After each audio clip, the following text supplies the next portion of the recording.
From the CyberHub bunker and studio, you're tuning in to the CyberHub Podcast. And now for your host and CISO, James Azar. Top of the morning, security gang. Welcome to another episode of the CyberHub Podcast. The last day of the month of July 31st, 2024. And what the last 24 hours, if you've lived online, have been insane, right? I mean, a lot of different things happening with elections, and then World War III allegedly trending kind of in a way, but not really. And there's a whole reason to that. We won't get into that on today's show, but I will have something up on Substack later today in regards to that, so you can go check that out there. So anyways, without further ado, welcome. Thanks so much for tuning in. We've got a packed show this morning. A lot to talk about, including the Azure outage that lasted 10 hours. If you're waking up in the US, you didn't even know about it. But if you're in Europe and Asia, then by all means, you know it firsthand. Digicert, all hands on deck, as well as SentinelOne responding to the Crowdstrike outage. And interesting, we'll be reviewing that article as well. So without further ado, make sure to subscribe, follow, share, like, comment. Let me know what you're drinking this morning, because I've got my double espresso in this beautiful, by the way, custom made. Like, these mugs are awesome. I get these at a shop here. It's all US made. It's all local artists. It's really awesome. This was made in California. It's my kind of traditional espresso mug that I really enjoy. Coffee cup cheers, y'all.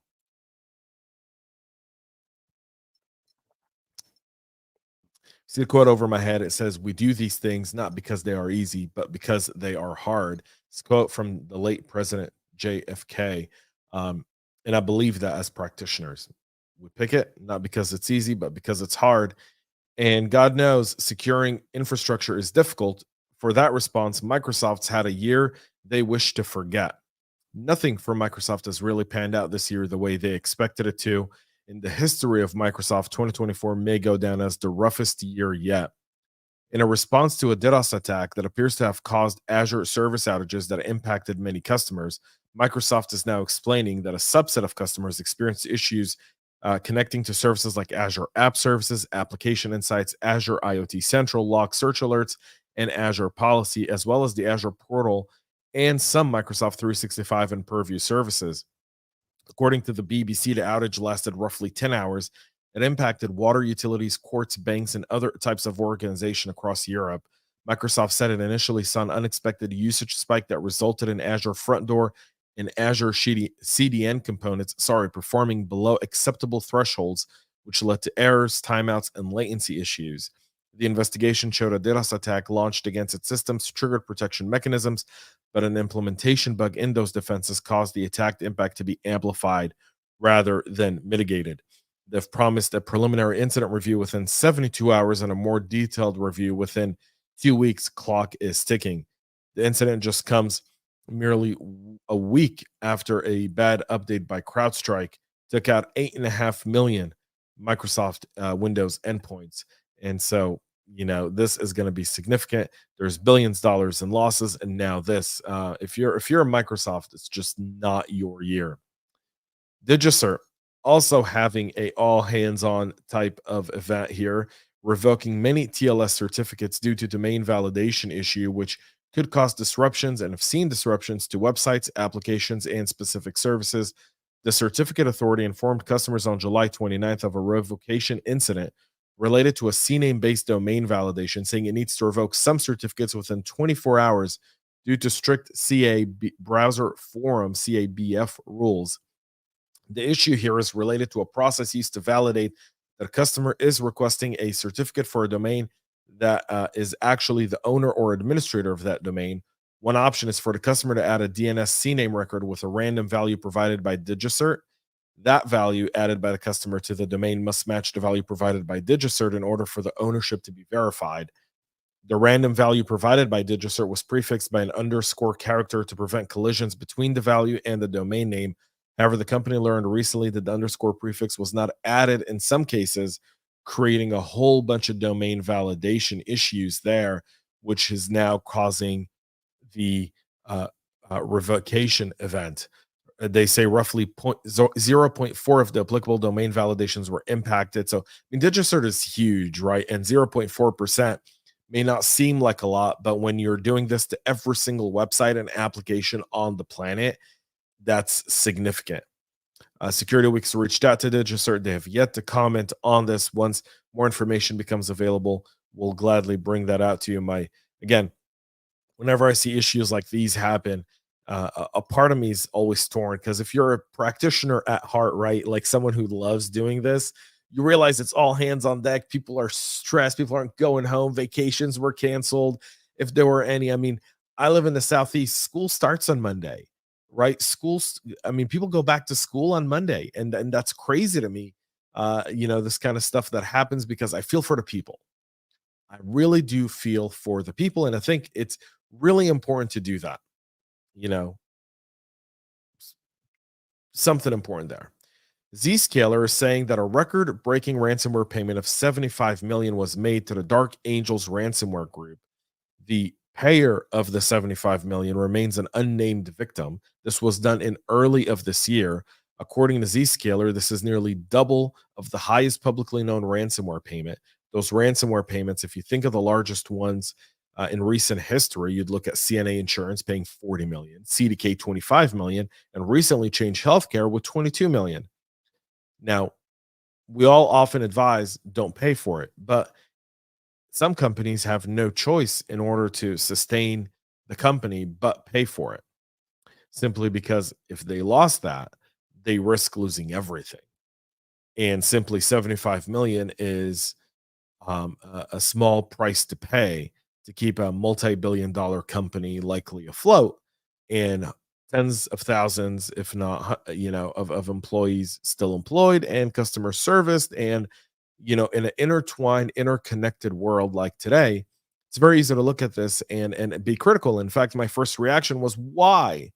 Then I had to remind myself that sitting in that chair, you often advise not to make it, and then there are business circumstances and extenuating circumstances to why you have to make that payment. While I don't support ransomware payments as a general rule of thumb, I also understand that sometimes you've got to do really uncomfortable stuff in order to survive, sustain, and give yourself a fighting chance. This could have been one of those situations. Now, often, you hear people talk about this, and yes, cybercrime is an issue, and yes, ransomware is an issue, but these are victims. And unfortunately, sometimes victims have to make payments, and sometimes they have to invest more in cyber. And yes, there's a lot of extenuating circumstances when we look at this. However, $75 million is a lot of money. And you can imagine that some people there retired off of that cash. Very simply, that was their payday. That was their FU money. Yesterday, I talked a little bit about this, but now this is a real cause for concern.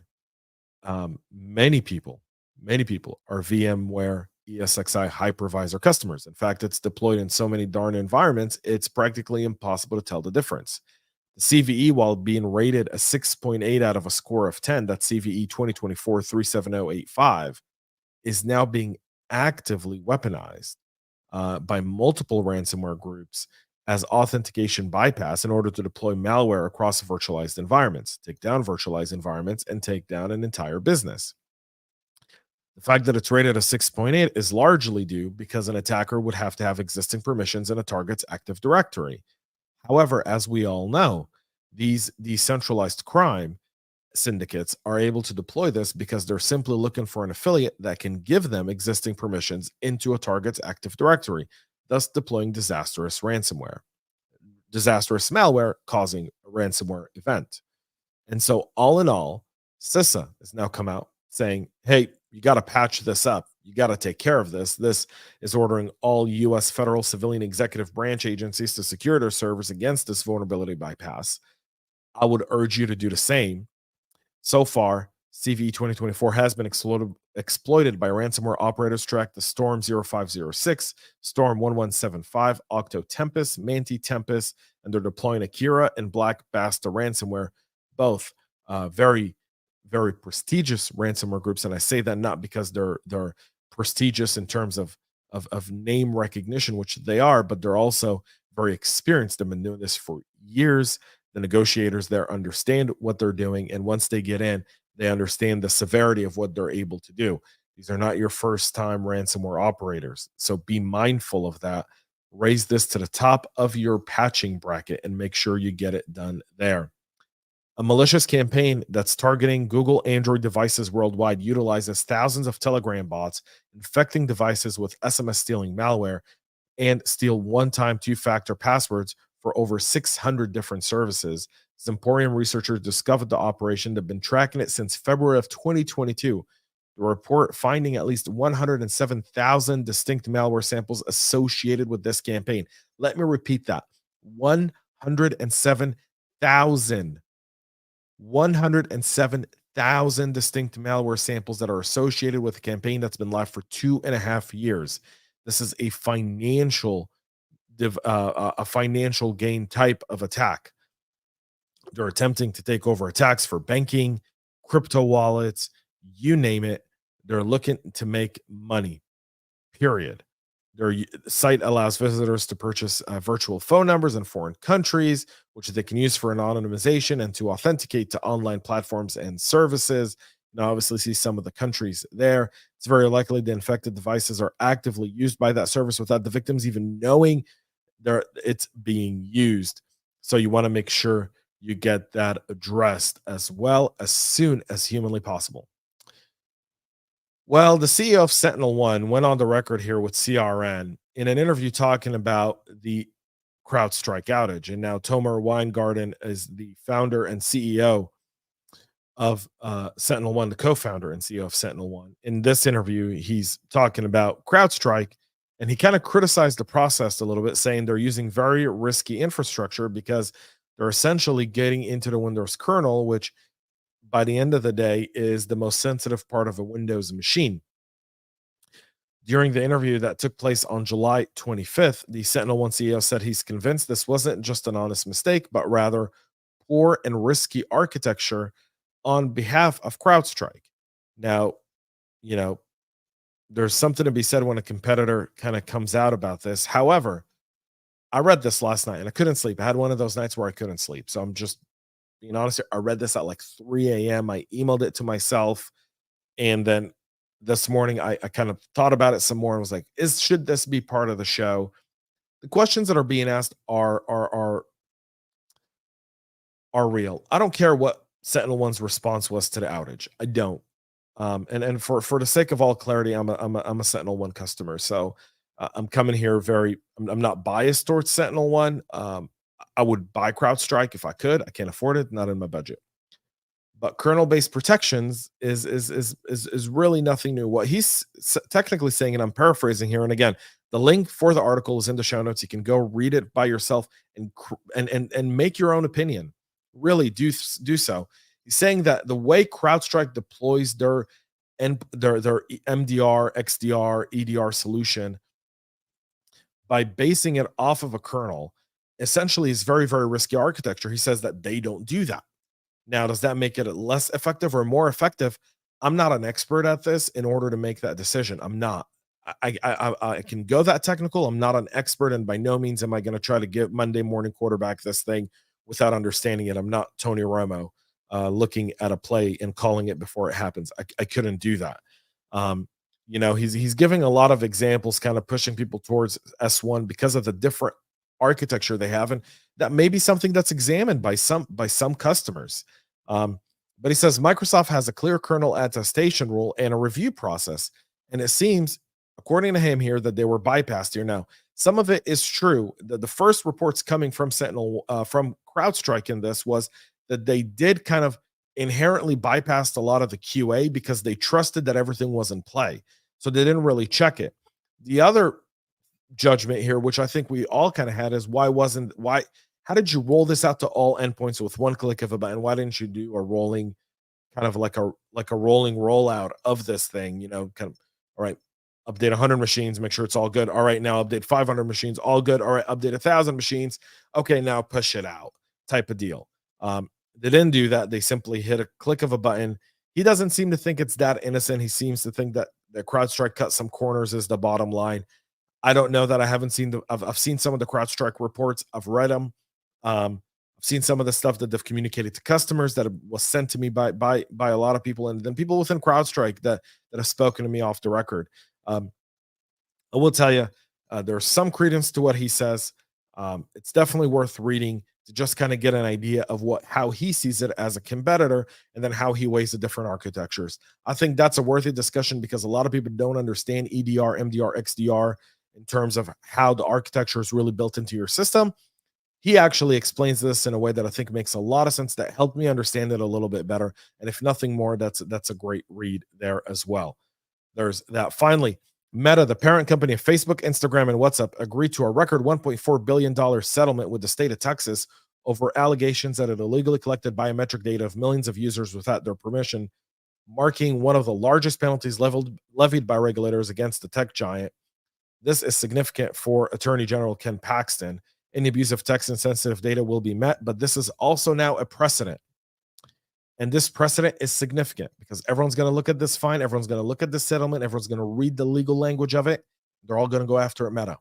And so Meta's going to have to update policies. They're going to have to push this through, and they probably won't negotiate with many other states around this. But you can imagine that this is going to set some precedent.